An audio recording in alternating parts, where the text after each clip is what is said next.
Hello everyone. Welcome to this video on how to use Next.js in your next project. We will explore modern web architecture, scalability, and UI/UX excellence using Next.js in 2025. We are witnessing the evolution of web dev. Next.js has rapidly become the industry standard for building production-grade React application.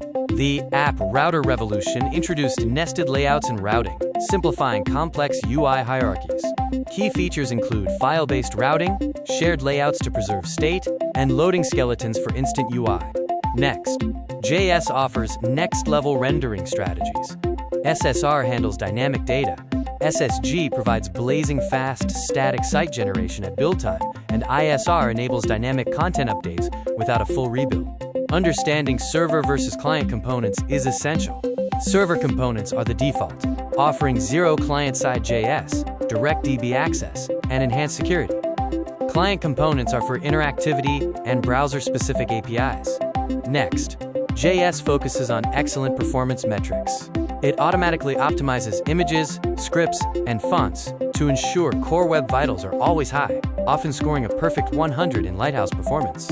Next.js 15 brings powerful features. TurboPack provides 700x faster local server startup. Partial pre-rendering combines static and dynamic content, and server actions securely mutate data from components. We also have React 19 support, metadata API for SEO, and stable caching. Looking at framework adoption trends, Next.js shows steady growth in market share across enterprise and startup ecosystems, reflecting its increasing relevance. This rendering strategies comparison table summarizes where each approach excels. SSG is best for blogs and documentation, SSR for dynamic content, ISR for e-commerce, and streaming for content-heavy feeds. Next.js offers seamless deployment through the Vercel ecosystem. This provides Git-integrated CI/CD, leveraging a global edge network, and offering real-time analytics for a streamlined workflow. Combining Next.js, Tailwind CSS, and TypeScript delivers 10x productivity, offering the modern developer's holy trinity for shipping robust applications in record time. Thank you for exploring the future of web development with me. If you have any further questions, feel free to reach out.